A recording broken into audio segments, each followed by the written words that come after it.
Months had passed since the incident in the square, and the city felt different, subtly, but undeniably. The graffiti that once marred walls with hate-filled messages was now replaced by colorful murals celebrating unity and diversity. Community gardens sprouted where empty lots used to sit abandoned, tended to by neighbors who barely knew each other before, but were now working side by side.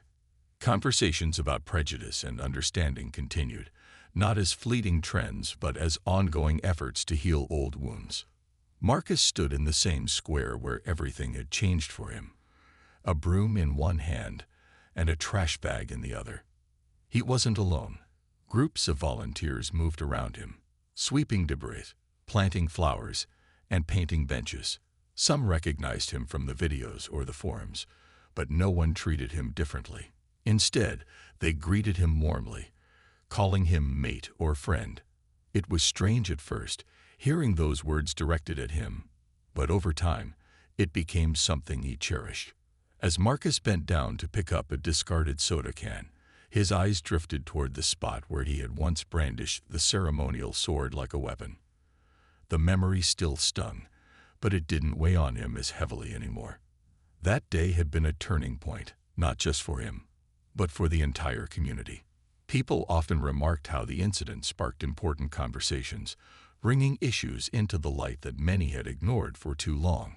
Captain Alaric appeared in the distance, walking alongside Evelyn. They were deep in conversation, occasionally stopping to thank volunteers for their hard work. When Alaric spotted Marcus, he gave a small wave and made his way over. Evelyn followed close behind, her silver hair catching the sunlight. "Looks like you've been busy," Alaric said, gesturing to the freshly cleaned area around them. His tone was light, but there was pride in his voice. Marcus chuckled nervously, scratching the back of his neck. "Yeah, well, figured I owed this place a bit of TLC after everything." Evelyn smiled warmly, her kind eyes crinkling at the corners. "You've done more than repay a debt, Marcus. You've shown others what's possible when we choose to change." Her words sent a ripple of gratitude through him, though he struggled to find the right response. "I couldn't have done it without you two," he admitted finally. "If you hadn't, I don't know. Maybe things would have gone differently." Alaric shook his head firmly. "It wasn't us. It was you. We just pointed the way. The steps you took afterward, those were all yours." For a moment, none of them spoke. The sounds of laughter and chatter filled the air as children played nearby, chasing each other around newly planted trees. Parents watched with smiles, their shoulders relaxed in a way they hadn't been months ago. Even the guards stationed around the square seemed less rigid, chatting casually with passers-by instead of standing stoically at attention. "This sword," Alaric said suddenly, pulling Marcus's attention back to him. He held up the ceremonial blade, its polished surface gleaming under the sun. "Do you remember what Evelyn told you about it?" Marcus nodded slowly. "Yeah, about how it symbolizes unity and peace, not hatred." "Exactly," Alaric replied, handing the sword to Marcus. Startled, Marcus hesitated before taking it. This time, however, the weight felt different, not oppressive, but meaningful. "We want you to carry it today," Alaric explained. "Not as a weapon, but as a reminder of how far you've come, and maybe as a sign of hope for everyone else." Tears welled up in Marcus's eyes, but he blinked them away quickly, embarrassed. I don't know what to say." "You don't have to say anything," Evelyn interjected gently. "Just keep doing what you're doing. Keep choosing kindness over anger. That's enough." With that, Alaric and Evelyn stepped back, leaving Marcus standing there, holding the sword. As he turned to face the crowd, he saw heads turn in his direction. Whispers rippled through the group, but they weren't judgmental. They were curious, supportive. Someone clapped, and soon the entire square erupted into applause. Marcus lowered the sword slightly, feeling overwhelmed but grateful. He realized then that redemption wasn't a single moment. It was a journey marked by choices, big and small, to become someone better. And as he stood there, Surrounded by people who had once feared him, but now welcomed him, Marcus knew one thing for certain. The sword wasn't just a relic of history anymore. It was a symbol of possibility, a reminder that even someone like him could rewrite their story. Word of the incident spread like wildfire. By the next morning, videos of Marcus's confrontation with Captain Alaric and Evelyn had gone viral, sparking heated discussions across social media platforms. Some praised Alaric's restraint and Evelyn's wisdom, calling them examples of true leadership and humanity. Others criticized Marcus for his reckless behavior, but acknowledged the courage it took for him to step back from the brink. The story wasn't just about a stolen sword anymore. It was about redemption, empathy, and the power of second chances. Community leaders saw an opportunity to turn the moment into something meaningful. Within days, forums were organized in community centers and online spaces to address issues of prejudice, anger, and division. These gatherings weren't lectures or debates. They were open dialogues where people could share their stories, fears, and hopes without judgment. At first, Marcus avoided these events. He kept to himself, retreating into the shadows of his small apartment, replaying the events of that day over and over in his mind. What had he been thinking? Why had he acted so impulsively? And most importantly, why had Alaric and Evelyn shown him such unexpected kindness? The questions haunted him, gnawing at his conscience. But as weeks passed, curiosity got the better chance. One evening, while scrolling through his phone, he stumbled upon one of the forum announcements. It read, *Building Bridges, a conversation about understanding and unity. Beneath the title was a quote attributed to Evelyn. Every person deserves a chance to rewrite their story. Something about those words resonated with Marcus. They felt personal, almost as if Evelyn had written them specifically for him. Against his better judgment, he decided to attend the forum held at a local library. He arrived late, slipping quietly into the back row, hoping no one would notice him. To his surprise, the room was filled not only with strangers but also familiar faces, parents who had shielded their children during the parade, teenagers who had filmed the chaos, and even a few guards from the royal procession. The discussion began with a moderator recounting the events of the square, emphasizing how moments of crisis could become opportunities for growth. Then came testimonials from members of the community, people sharing their own struggles with anger, misunderstanding, and discrimination. One woman spoke about being judged because of her accent. A young man talked about feeling alienated due to his family's economic status. Each story was raw and honest, and each carried a message of hope despite adversity. When it was Evelyn's turn to speak, she didn't focus on Marcus's actions. Instead, she highlighted the importance of listening and learning. "We all carry pain," she said, her voice steady and warm. "But when we lash out in anger, we risk hurting others and ourselves. Real strength comes from choosing a different path, even when it's hard." Her words struck Marcus deeply. As she sat down, applause rippled through the room, and someone near Marcus whispered, "She's amazing." For the first time in years, Marcus felt a pang of admiration, not envy or resentment, but genuine respect for another human being.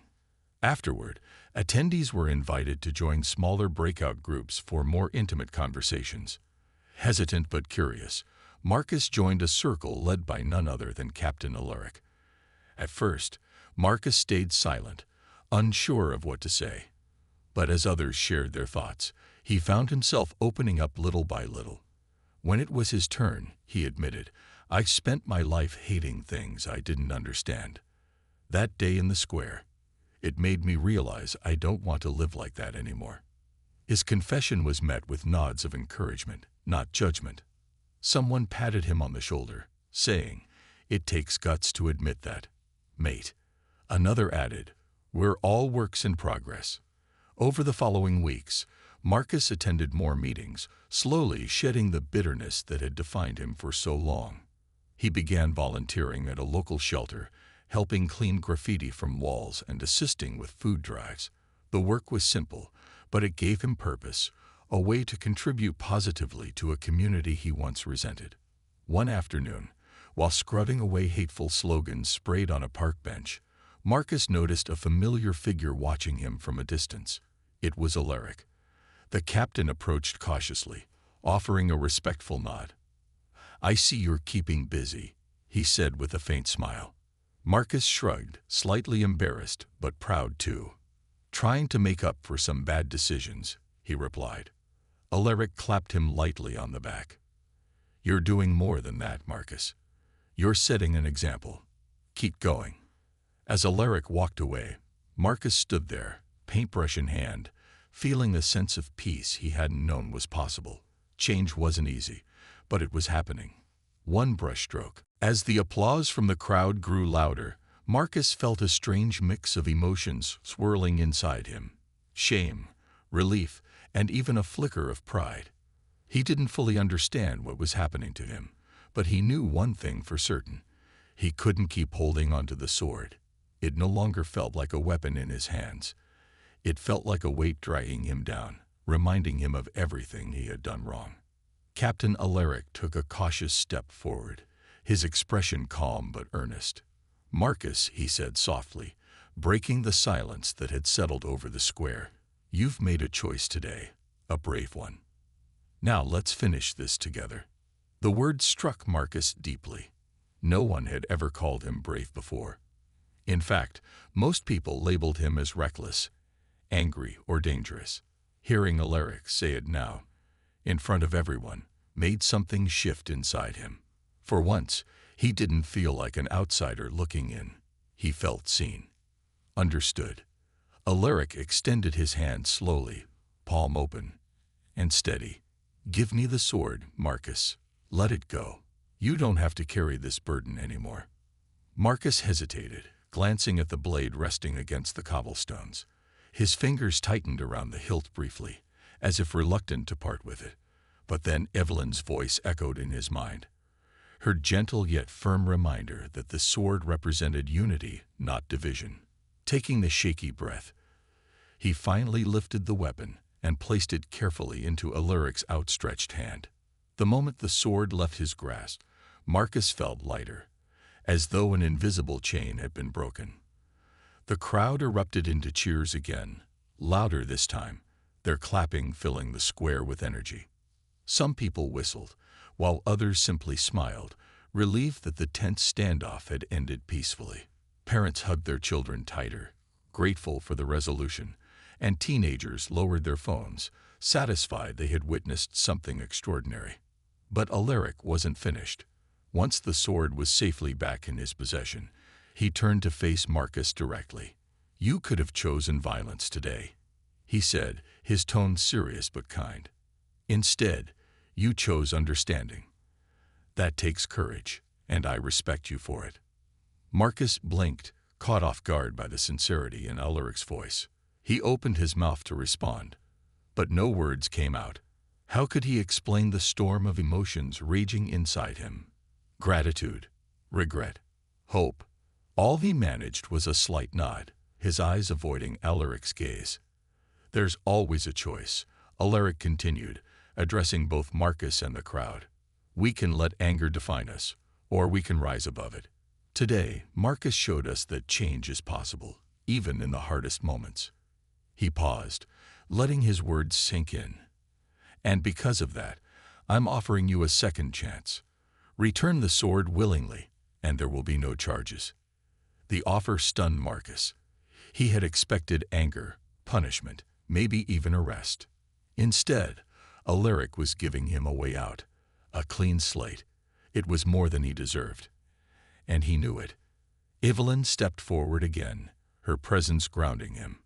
"Change isn't easy," she said gently, placing a frail hand on his arm. "But it starts with small steps, one decision at a time." Her touch was light, almost motherly, and it brought unexpected tears to Marcus's eyes. He quickly wiped them away, embarrassed, but the warmth in Evelyn's smile reassured him. She wasn't judging him, she was rooting for him. For the first time in years, Marcus felt hope, not the fleeting kind, but something deeper, steadier. He nodded slowly, meeting Alaric's gaze this time. I'll try, he said, his voice barely above a whisper. I don't know if I can fix everything, but I'll try. Alaric gave him a firm nod, his expression softening. That's all anyone can ask for, Marcus. Just take it one day at a time. With that, the tension in the square dissolved completely. The guards formed a protective circle around Marcus as he stepped back into the crowd, ensuring no one retaliated against him. People began dispersing slowly, some still chatting about what they had witnessed, others quietly reflecting on the events. As Marcus walked away, he glanced back at Alaric and Evelyn, who stood side by side near the royal procession. They weren't heroes in shining armor. They were ordinary people who had chosen compassion over conflict. And in doing so, they had planted a seed of redemption in someone who thought he was beyond saving. The journey ahead wouldn't be easy, but Marcus knew one thing for sure. He had taken the first step. Evelyn's words lingered in the air, heavy with meaning. As Marcus stood motionless, the sword now resting limply in his hands. The crowd watched intently, their collective breath held, waiting to see how he would respond. For a moment, it seemed as though time itself had slowed down. Marcus's eyes darted between Evelyn, Alaric, and the intricate carvings on the sword. His expression shifted from defiance to confusion, then to something softer, uncertainty. This blade wasn't forged for hatred, Evelyn continued, her voice steady but kind. It was created to remind us that even when people are divided by borders, beliefs, or backgrounds, they can still come together. Look closer. She gestured toward the hilt again, her wrinkled hand trembling slightly but full of purpose. See those patterns? Those aren't random designs. They're symbols. Symbols of unity, sacrifice, and shared progress. Marcus hesitated, then glanced down at the weapon once more. He had never been one to care about history or tradition, dismissing such things as irrelevant to his life. But Evelyn's explanation struck a chord deep within him. The swirling patterns etched into the metal weren't just decorative. They told a story of collaboration, resilience, and hope. Something inside him stirred, a flicker of curiosity breaking through the fog of anger that had clouded his mind. Do you know who made this? Evelyn asked, leaning in slightly as if sharing a secret. Her tone softened further, inviting rather than accusing. Artisans from two different lands worked side by side to create it. They didn't always agree, but they found common ground because they believed in something bigger than themselves. This sword isn't just a tool, it's proof that cooperation is possible, even after years of mistrust. The crowd murmured quietly, absorbing her words. Some nodded in agreement, while others exchanged thoughtful glances. Even the guards, who had remained tense and alert, seemed to relax slightly, sensing that Evelyn's wisdom might be the turning point they needed. Marcus swallowed hard, his throat dry. He felt exposed, as if Evelyn's calm demeanor and gentle explanations were peeling away layers of the armor he built around himself over the years. Why should I care? He muttered defensively, though his voice lacked its earlier venom. What does any of this have to do with me? Evelyn smiled faintly, not unkindly. Because you're part of this story too, whether you realize it or not. Every person standing here today has roots that stretch back farther than we can imagine. Your ancestors, my ancestors, we all played a role in shaping the world we live in now. And this sword, it reminds us that we don't have to repeat the mistakes of the past. We can choose differently. Her words hit Marcus like a wave, washing over him and leaving him unsteady.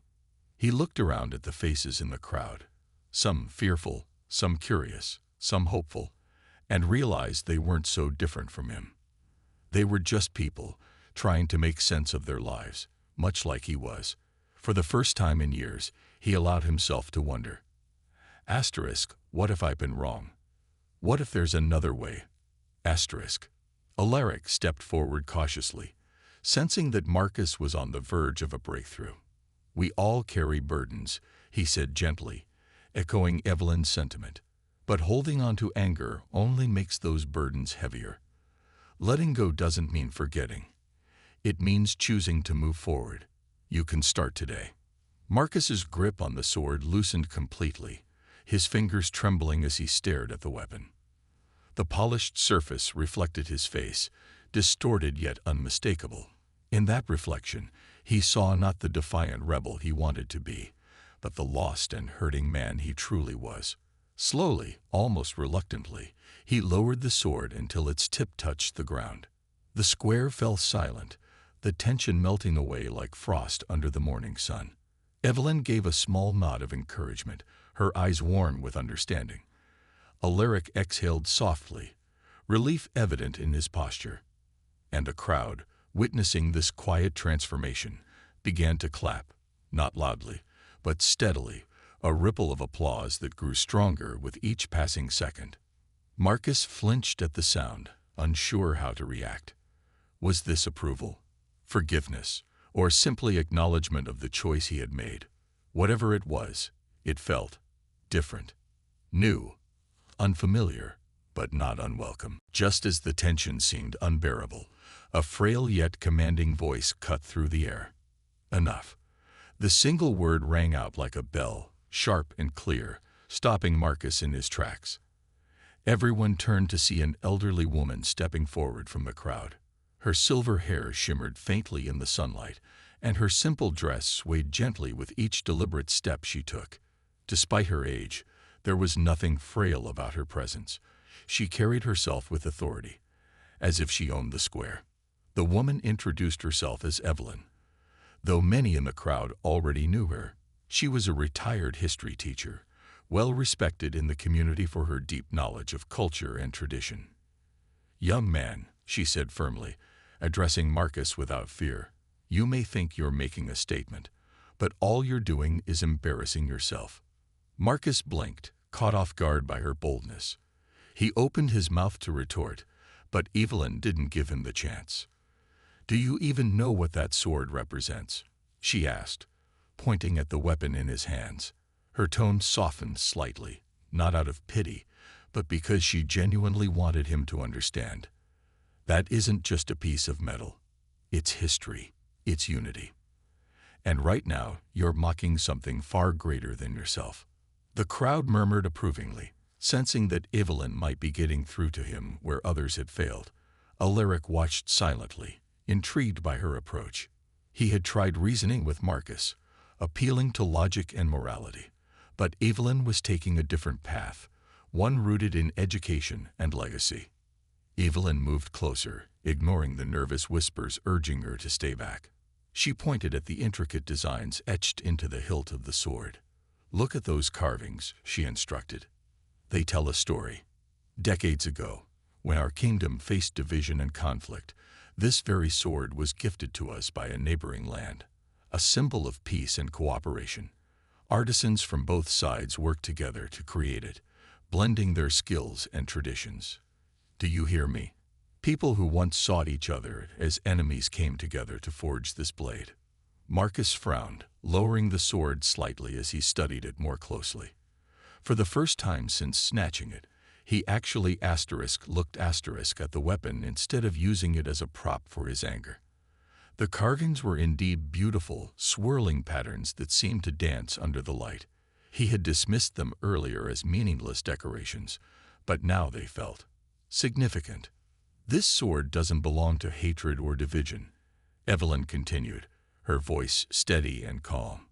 "It belongs to hope, to reconciliation, to everything that unites us, rather than tears us apart."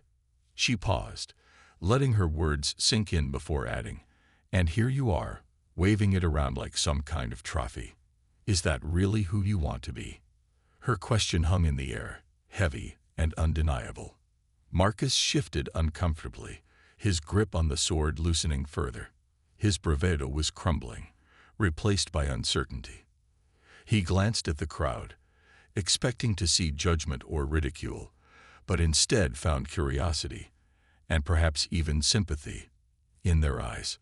Alaric seized the moment. "She's right," he said quietly, his voice carrying over the silence. "You can choose to keep holding on to anger, or you can let go.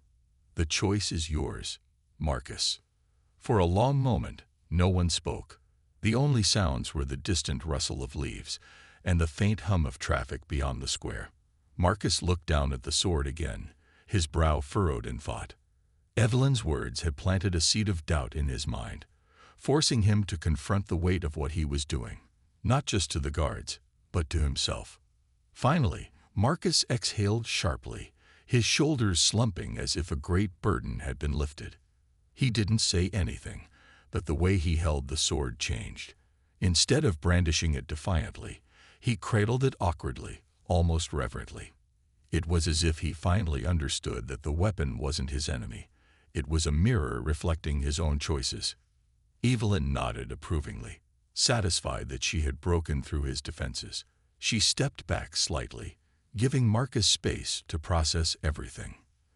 The crowd remained silent, watching intently as the volatile situation began to shift. Even the guards relaxed their stances ever so slightly, sensing that the worst might be over. What happened next would depend entirely on Marcus. Would he cling to his anger, or would he take the first step toward change? The answer still hung precariously in the balance, but thanks to Evelyn's intervention, the door to redemption had cracked open just a little wider. As the standoff dragged on, Marcus's bravado began to waver. He swung the sword again, this time more erratically, as if trying to convince himself, and everyone else, that he was still in control. But his movements betrayed him. His hands trembled slightly, and sweat dripped down his forehead, despite the cool breeze. Captain Alaric noticed these subtle signs, his sharp eyes missing nothing. He realized that beneath the loud words and aggressive gestures, Marcus was a man on the edge, teetering between defiance and surrender. Alaric took another step forward, his boots making soft sounds against the cobblestones. "Marcus," he said, his tone measured but firm, "you don't want to hurt anyone. I know you don't." Marcus scoffed, though there was less venom in his voice now. "You don't know me," he shot back, gripping the sword tighter. "Stop pretending like you care." But Alaric wasn't pretending. He had seen men like Marcus before, angry, lost, carrying wounds that no one could see. "Maybe I don't know everything about you," Alaric admitted, keeping his voice steady. "But I do know what happens when we let anger take over. It doesn't fix anything. It just leaves scars." The crowd remained silent, watching the exchange with bated breath. Some people shifted uncomfortably, while others leaned in slightly, captivated by the tension. A few murmured among themselves, wondering why Alaric wasn't taking more drastic action. Didn't he realize how dangerous Marcus was? Yet even those who doubted his approach couldn't look away. There was something magnetic about the calm authority Alaric exuded, a quiet strength that seemed almost otherworldly. Marcus hesitated, his grip on the sword loosening ever so slightly. For a moment, his mask of hatred slipped, revealing glimpses of vulnerability. His shoulders sagged, and his breathing grew heavier. "What do you even care?" he muttered, almost under his breath. "People like you. You don't understand what it's like." Alaric tilted his head slightly, studying Marcus with an expression that was neither judgmental nor condescending. "Tell me," he said gently. "Help me understand."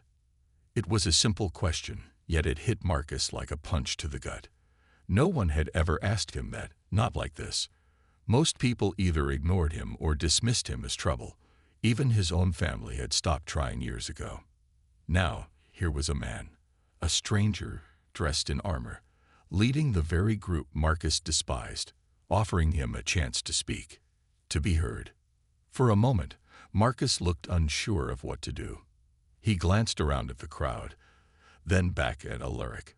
His jaw tightened, and he raised the sword again, pointing it at the captain. "Don't act like you're some kind of saint," he snapped, his voice cracking. "You don't get it. None of you do." Behind Alaric, the guards exchanged uneasy glances. They were trained for combat, not counseling, and this prolonged negotiation was testing their patience. One of them whispered urgently, "Captain, we can't let this go on forever. He's armed. He's unpredictable."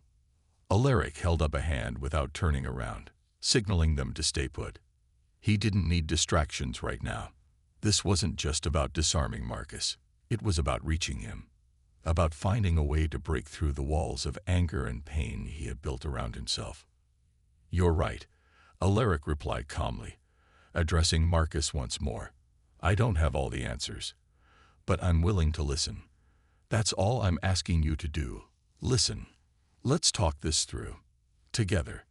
The word *together* hung in the air, heavy with meaning. Marcus blinked, taken aback. Slowly, his shoulders slumped further, and the tip of the sword dipped toward the ground. The energy that had fueled his rage seemed to drain out of him, leaving behind uncertainty and exhaustion. Still, he wasn't ready to give up completely. His pride wouldn't let him. "Talk," he echoed bitterly. "What's talking gonna change?" Alaric stepped closer, careful not to make any sudden moves. "It starts with listening," he said, "with understanding where someone is coming from. Maybe we won't agree on everything, but at least we'll know each other better. Isn't that worth a try?" The crowd watched intently, their collected focus unwavering. Even the children stopped squirming, sensing the gravity of the moment. Cameras continued rolling, capturing every nuance of the interaction. This wasn't just a confrontation anymore. It was a test of character, a battle not fought with weapons but with words and empathy. Marcus stared at Alaric, his chest rising and falling rapidly. His knuckles whitened as he gripped the sword, torn between lashing out and letting go. The next move would define everything. Would he choose anger, or would he take the first step toward something different? The square, once filled with laughter and excitement, now buzzed with fear and confusion. Marcus stood in the center of it all, the stolen sword clutched tightly in his hands. His chest heaved as he shouted insults at the royal guards, his voice cutting through the murmurs of the crowd like a knife. People scrambled to get out of his way, some clutching their children close, others backing away slowly, their faces pale with unease. Captain Alaric remained calm, though his sharp eyes never left Marcus. He took a cautious step forward, his boots clicking softly against the cobblestones. "Marcus," he called out, his deep voice steady and firm. "This isn't the way. Put the sword down before someone gets hurt." Marcus laughed bitterly, waving the blade around like a madman. "Oh, come on, Captain. You're not fooling anyone. All this talk about honor and duty, it's just a show." His words dripped with mockery, but there was an edge to his tone, a flicker of something deeper, anger, frustration, maybe even fear. The crowd watched in stunned silence, unsure of what would happen next. Some whispered prayers, hoping for a peaceful resolution, while others recorded the scene on their phones, capturing every tense moment. The videos would later spread across social media, turning this chaotic incident into a spectacle that everyone would talk about. Alaric didn't flinch. He knew better than to let Marcus's taunts get under his skin. Instead, he focused on the bigger picture, the frightened families huddled together, the nervous guards waiting for orders, and the fragile peace that could shatter at any moment. "You don't have to do this," Alaric said, taking another small step forward. "Whatever you're feeling, whatever brought you here today, we can figure it out. But first, you need to put the sword down." Marcus hesitated for a split second, his grip tightening on the hilt. For a brief moment, doubt flickered across his face, but then he shook it off, replacing it with defiance. "Figure it out. With you?" He spat. "Don't make me laugh. You people don't care about guys like me. You just want to lock us up and throw away the key." His words struck a chord with some in the crowd. A few heads nodded in agreement, though most kept their distance, unwilling to side with either party. Alaric, however, didn't rise to the bait. He understood that Marcus wasn't just lashing out because of the parade. He was carrying years of pain, resentment, and bitterness. And while Alaric couldn't excuse his actions, he also knew that violence wouldn't solve anything. Behind him, the royal guards shifted nervously, their hands hovering near their weapons. They were trained for situations like this, but none of them wanted to escalate things further. Alaric raised a hand slightly. signaling them to stay back. He didn't want to give Marcus an excuse to lash out or justify his behavior. This wasn't about power or dominance. It was about finding a way to end the standoff without bloodshed. The tension in the air was palpable. Every movement, every word felt like it carried the weight of the world. Parents shielded their children's eyes, while teenagers peeked out from behind their phones, torn between fear and fascination. Even the birds seemed to have gone silent, as if nature itself was holding its breath. Marcus swung the sword again, this time pointing it directly at Alaric. "You think you're so noble, don't you?" he sneered. "But I'm not afraid of you, not anymore." His voice cracked slightly, betraying the bravado he was trying so hard to project. It was clear he was struggling, not just with the physical weight of the sword, but with the emotional burden of the situation.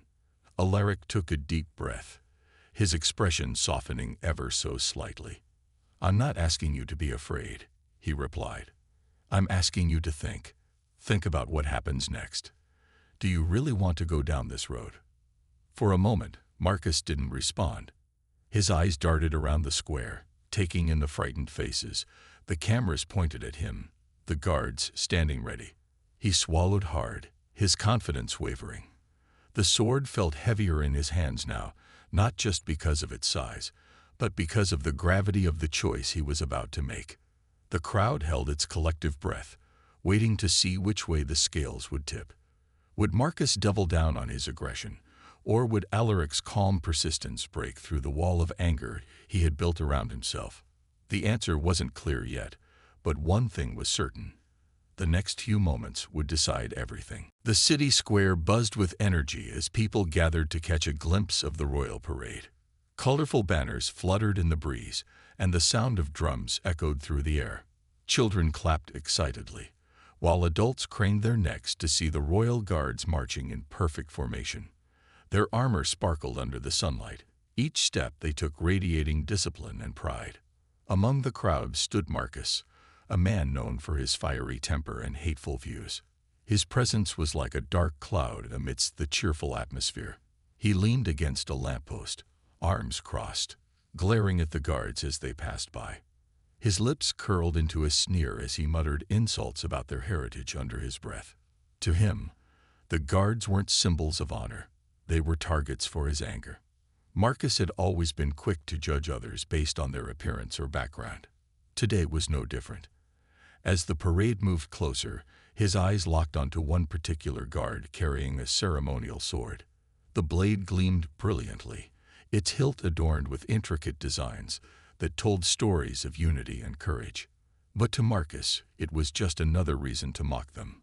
All show, no substance, he spat loudly, drawing irritated glances from nearby spectators. As the guards marched past, something inside Marcus snapped. Perhaps it was boredom, maybe it was rage, but whatever it was, it drove him to act recklessly. Without warning, he lunged forward, shoving aside a child who had wandered too close to the procession. In one swift motion, he grabbed the ceremonial sword right out of the unsuspecting guard's hand. The crowd gasped collectively, frozen in shock. Parents pulled their children back, shielding them from what might happen next. The guard stumbled backward, stunned by the suddenness of the attack. Marcus held the sword high above his head, laughing maniacally. "What now, heroes?" he shouted, his voice dripping with mockery. "You think your shiny toys can scare me?" Captain Alaric, leading the parade, immediately stepped forward. His tall frame commanded attention, and his piercing gaze locked onto Marcus. Despite the tension crackling in the air, Alaric remained calm. He raised a hand to signal his men to stay put, knowing that any rash move could turn the situation deadly. The last thing he wanted was panic spreading through the crowd or innocent lives being endangered. But Marcus wasn't done. He swung the sword around wildly, daring anyone to come closer. "Go ahead," he taunted, pointing the blade at Alaric. "Try to take it back. Let's see how tough you really are." His words were laced with venom, but there was also a flicker of uncertainty in his eyes. Deep down, Marcus knew he was playing a dangerous game, one that could end very badly for him. People began recording the scene on their phones, capturing every moment of the chaos. Some whispered prayers, hoping for a peaceful resolution, while others braced themselves for the worst. No one dared to intervene. All eyes were on Captain Alaric, waiting to see how he would handle this volatile situation. For Alaric, this wasn't just about retrieving a stolen sword. It was about protecting his men, calming the frightened crowd, and dealing with a man consumed by hatred. Every second felt like an eternity as he weighed his options. Would he resort to force, or would he find another way to defuse the crisis? Whatever decision he made, it would shape not only the outcome of this day, but also the perception of the royal guards in the eyes of the public.